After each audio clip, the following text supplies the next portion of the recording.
preocupante a elevação do número de doentes acometidos aqui por, como chama? Febre maculosa. Houve um aumento, inclusive, nas últimas Houve, horas no né, estado de São Soares? Paulo. Não brinca não, hein, gente? No início desse mês, tá, tinha 3 pessoas, até na segunda-feira eram 3 pessoas que estiveram participando do evento na Fazenda Santa Margarida, em Campinas. Sei. Essas pessoas acabou contraindo a doença e foi a óbito. Agora, pela manhã, acompanhando a grande imprensa, registra 6 pessoas em óbito Já devido dobrou. a essa doença. Já dobrou. Cuidado, viu, meus amigos? Por isso mesmo, e preocupados com isso, nós convidamos o professor Bernardino Souto, ele é médico generalista, doutor em Medicina e Ciências de Saúde, pós-doutorado em Microbiologia e Infecção, especialista em Epidemiologia pela Universidade Federal de São Carlos, para falar sobre febre maculosa. Professor, doutor Bernardino, bom dia, obrigado pela gentileza, viu? Bom dia, Daécio, e aos nossos telespectadores. Uma grande oportunidade estar aqui com vocês. Muito bem. O que é, afinal de contas, a tal febre maculosa? É um nome maculoso, mas e chega a ser assustador, maculosa, né? Uma palavra forte, mas Forte. o que é a febre maculosa, hein, doutor? A febre maculosa é uma doença causada por uma bactéria que é transmitida pelo carrapato. O carrapato pica a pessoa, transmite a bactéria.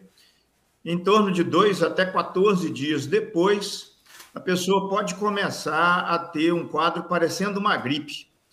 Febre alta, dor de cabeça muito forte, dor no corpo, e aí isso vai piorando a ponto de poder afetar outros órgãos do corpo, como coração, pulmão, sistema nervoso, rim, e é uma doença potencialmente grave. A febre maculosa ela pode acontecer de forma leve, mas em alguns casos ela evolui de uma forma muito grave, de modo que a mortalidade pode ser maior do que 50% entre os doentes, e é de transmissão mesmo pelo carrapato. E ela apresenta em seguida quais sintomas? Olha, ela começa com o que eu falei, né? Ela começa com febre Febre, alta, início súbito, dor de cabeça muito forte, sim. dores no corpo, nas articulações, pode dar vômito, pode dar diarreia, e depois ela começa a afetar outros órgãos e traz problemas respiratórios, problemas vasculares, ela pode fazer manchas no corpo, né? Devido a lesões vasculares que acontecem na pele e em outros órgãos, e a tendência dela, nos casos que evoluem para a forma grave, é ir piorando progressivamente e de uma maneira rápida. É interessante que, de novo, esses sintomas se confundem com sintomas de outras tantas doenças. Essa confusão, essa similaridade deve provocar no diagnóstico ou exigir do diagnóstico uma precisão muito alta, né? Na verdade, o médico tem que suspeitar muito, porque o diagnóstico de febre maculosa é um diagnóstico difícil, porque é uma doença que parece com várias outras, e os exames complementares que a gente usa para fazer o diagnóstico normalmente não ficam prontos no prazo necessário ao tratamento, porque é muito importante que o tratamento comece antes do 5º dia de início dos sintomas, para a gente tentar reduzir a gravidade da doença. Mas realmente tem que ficar muito atento. Então, todas as vezes que uma pessoa chegar com um histórico de febre alta de início súbito, dor de cabeça muito forte, dor no corpo, e uma história de ter ido para uma área rural, ter tido contato com animais tipo cavalo, capivara, ou ter uma história de picada de carrapato nos últimos 14 dias, diante dessa situação, a gente já começa o tratamento independente de confirmação diagnóstica, porque não se pode perder a oportunidade de iniciar o tratamento quanto antes possível para que a doença não evolua de forma grave. Aquela tão divulgada há alguns anos, febre decorrente do carrapato da capivara, lembra? É esta mesma? A febre maculosa. Existem várias doenças que são transmitidas por carrapato, mas a mais importante neste momento agora, e que tem causado essas mortes, é a febre maculosa, e a capivara realmente é um dos animais que mais porta, né, no nosso meio, mais de região de mato, essas coisas, o carrapato, né, e é o animal que é um reservatório da bactéria. Então, o carrapato pica a capivara, adquire a bactéria, e se ela picar uma pessoa humana, o carrapato picar uma pessoa humana, aí ele pode levar a bactéria para a pessoa, causando a doença. Ela não é transmitida direto entre a capivara e a pessoa, né? É por intermédio do carrapato. Quais são os outros animais que podem ser transmissores também? Olha, Ou serem hospedeiros do carrapato? todo animal que alberga carrapato é potencialmente um animal que pode indiretamente transmitir para nós. Hoje tem muito comum aqui no estado de São Paulo, são os cavalos, né? Porque em pasto o cavalo costuma ter muito carrapato, capivara, mas animais domésticos também pode acontecer isso, né? Um carrapato no gato, um carrapato no cachorro, né? Em outros animais.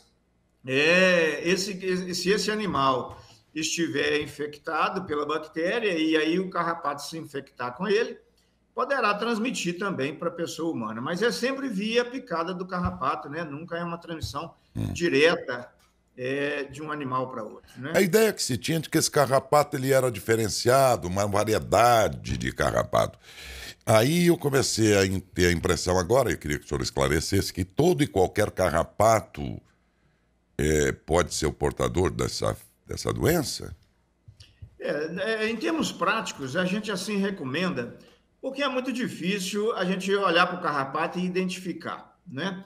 Existem algumas espécies de carrapato que são mais transmissoras, mais prevalentes no ambiente, mas o que a gente mais conhece é o que as pessoas chamam de carrapato estrela, né? Ele pode picar a pessoa tanto numa fase ainda de micuinha, aquela fase em que ele é muito pequenininho, Sim. quanto numa fase intermediária ou quanto numa fase adulta. Então, a recomendação é que qualquer picada de carrapato é potencialmente transmissora da bactéria, né? Então, a gente recomenda sempre esse cuidado, né? Para que a bactéria seja transmitida, o carrapato tem que picar a pessoa por pelo menos 4 horas. Sei. Se eu conseguir perceber o carrapato antes disso e retirá-lo da minha pele, a probabilidade de infecção fica bem reduzida. Alberto?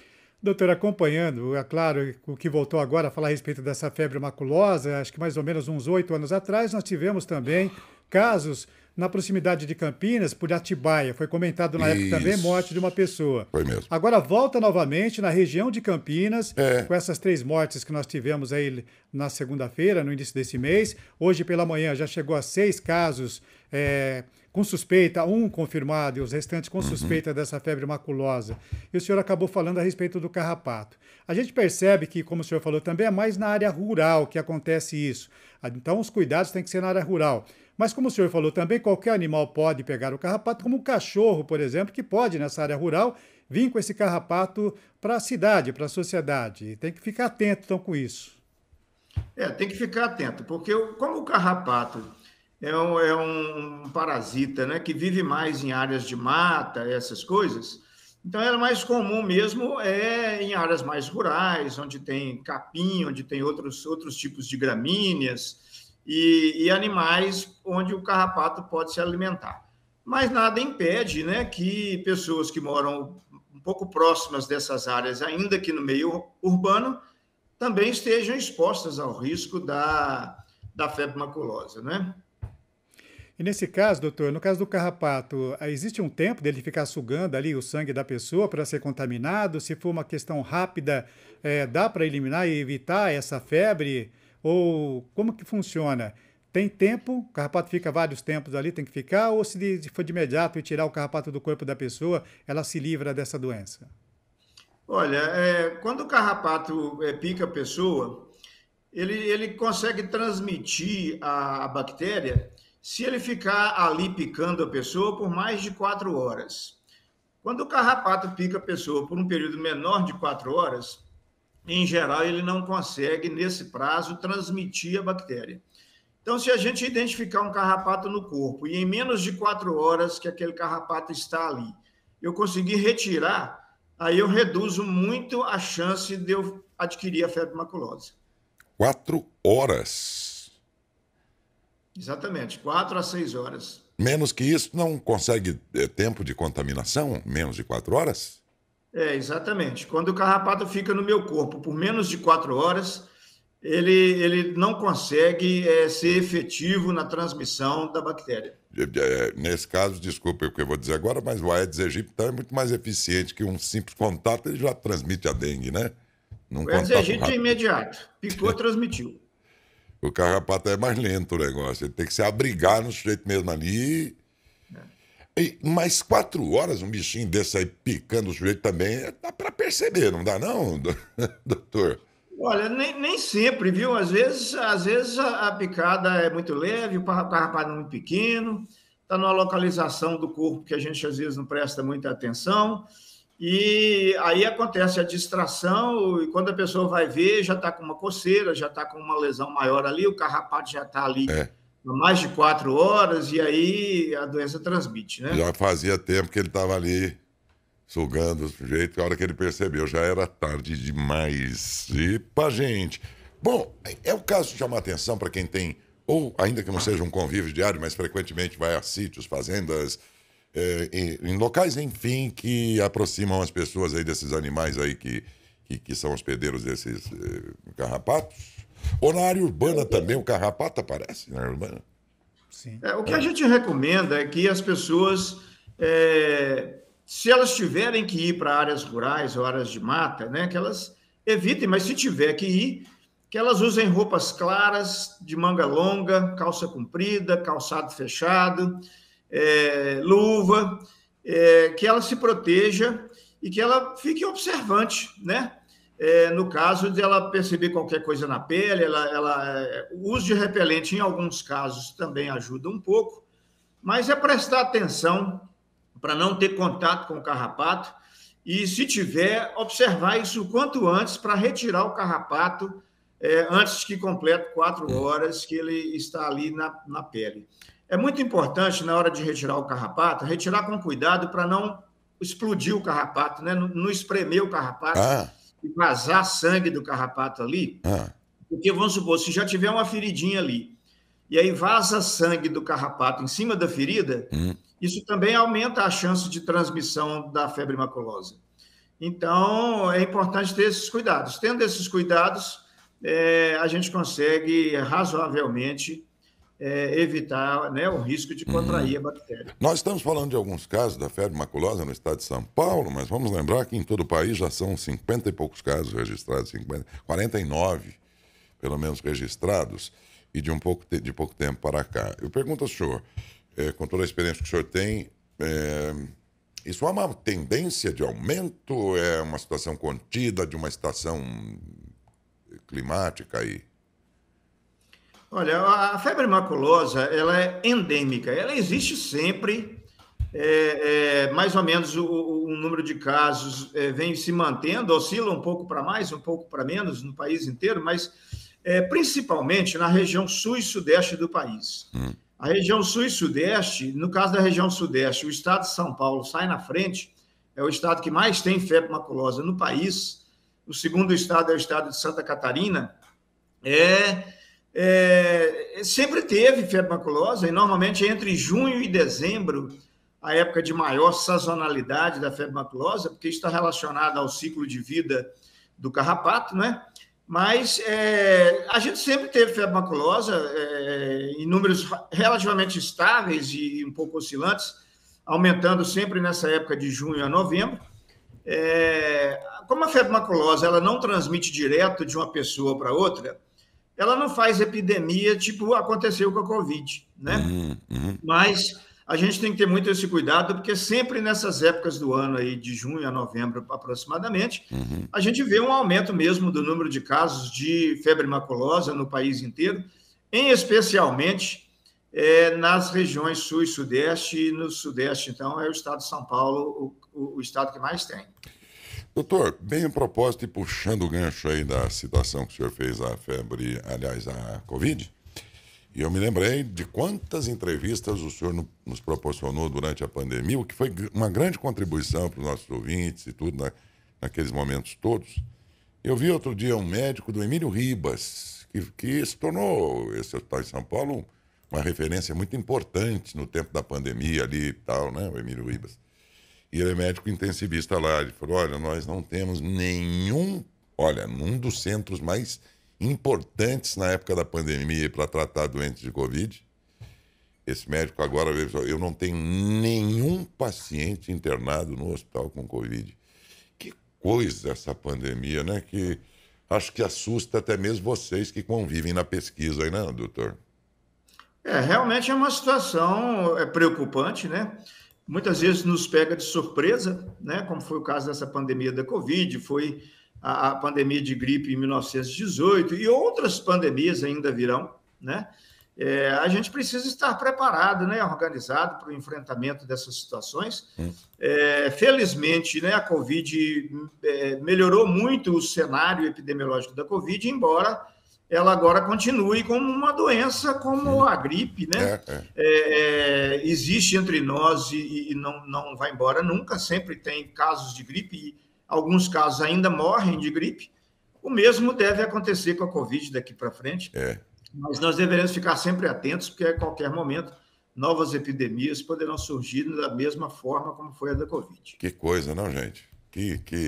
E ele, exatamente o que o senhor está dizendo é que esse médico estava dizendo, olha, e outras virão, não sei se numa mesma geração, mas dentro da geração que está vivente hoje, ela passou por isso, como a geração lá dos anos 20 do século passado, foi o caso da gripe espanhola, e antes disso um pouco a febre amarela, enfim...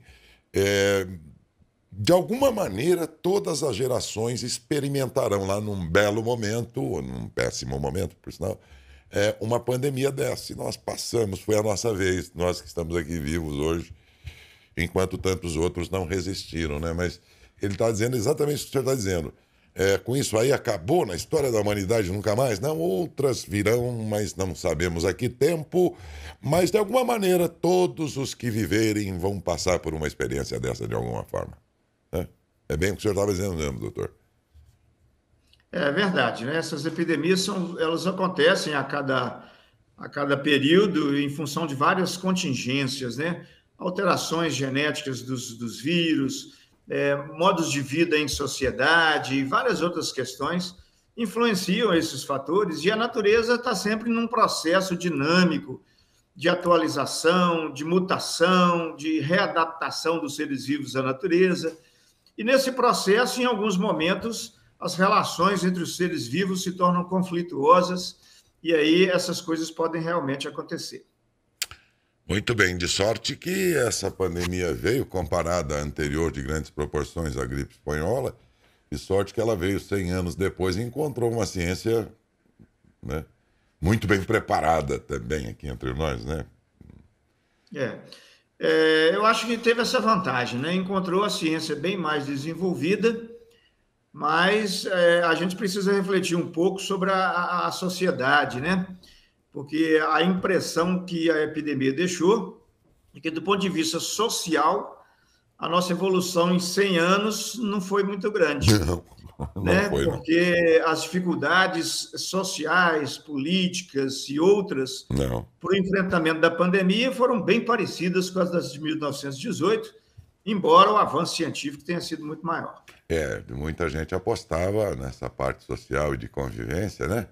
Muita gente apostava no começo da pandemia, assim que todos compreenderam a gravidade daquele momento, que se de um lado isso poderia levar vidas e causar muitos transtornos, de outro lado isso poderia modificar a sociedade, que poderia rever seus valores e tudo mais, de consumo, de uma série de coisas da vida moderna, e que essa sociedade poderia então ser modificada. Sinceramente, eu não percebi isso. Eu percebo... Na verdade, é interessante isso, né? Interessante porque... É interessante porque um dos fatores, né, na base desses problemas é o maltrato com a natureza, né? Queimadas, a destruição do meio ambiente, né? Essas coisas todas, e a gente realmente não tem visto, né?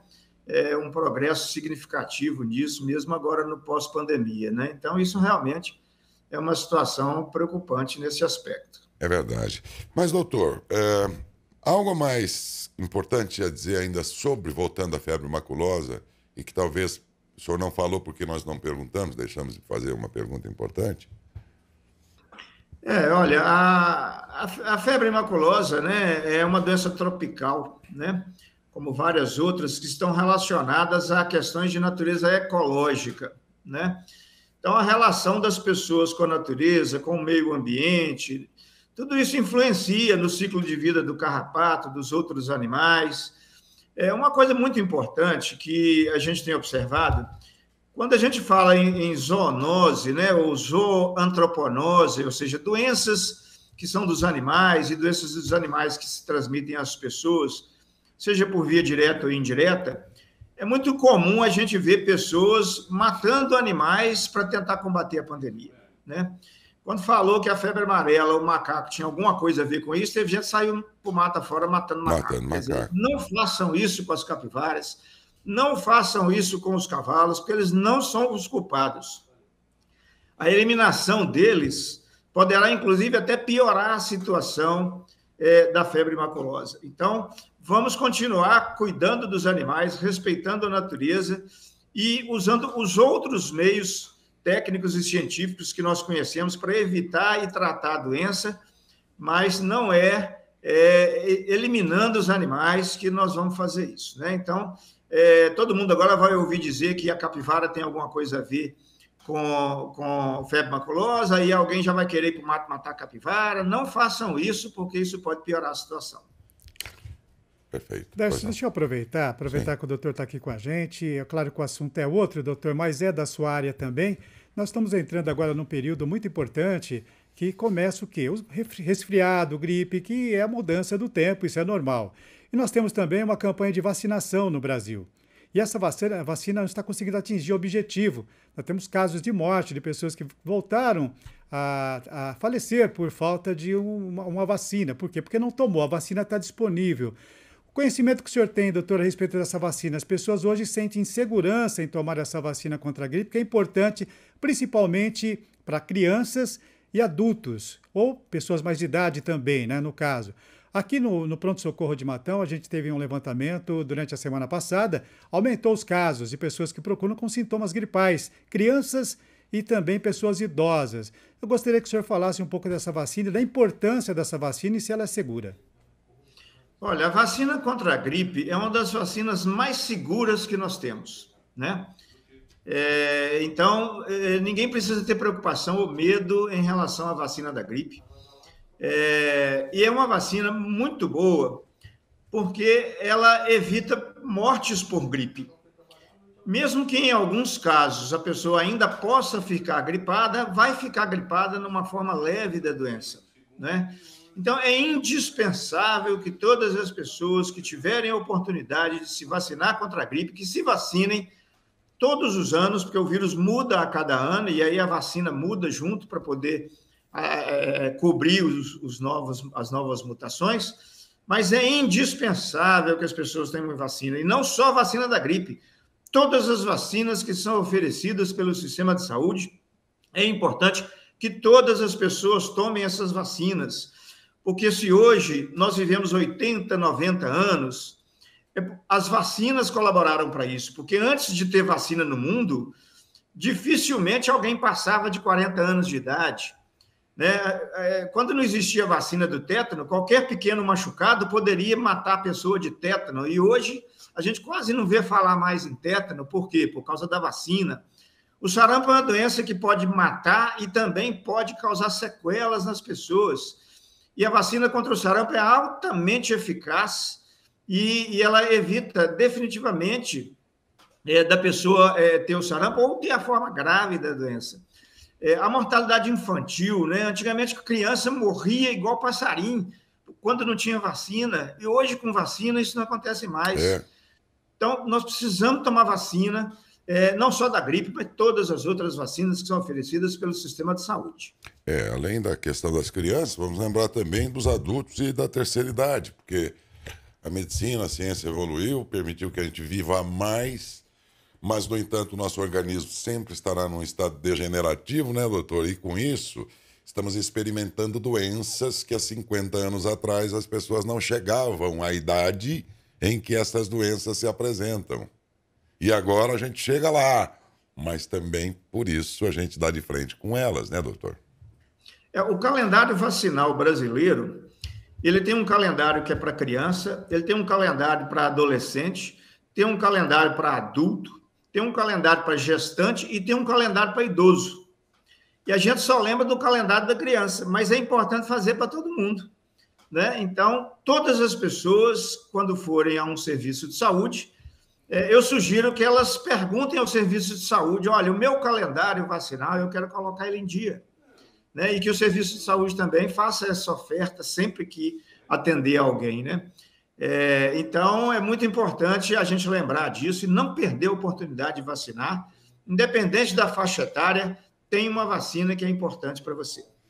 Perfeito. De minha parte, estou satisfeitíssimo. Acho que os ouvintes também aprendemos um pouco mais. Muito cuidado, principalmente quem vive num ambiente aí rural, ou que de vez em quando, pelo menos, vá até ele. Cuidado aí, sempre observando os pais, mães, observando as crianças e a si mesmos também, quanto à presença do carrapato, que é o meio pelo qual essa doença se instala aí na gente. Muito obrigado, doutor, mais uma vez, pela sua gentileza aí, que é sem comentário, né? Quanto o senhor foi valioso aqui para a gente na pandemia e continua por ocasião dessas outras situações que requerem informações científicas como a do senhor, tão abalizado para falar sobre isso. Muito obrigado, bom dia.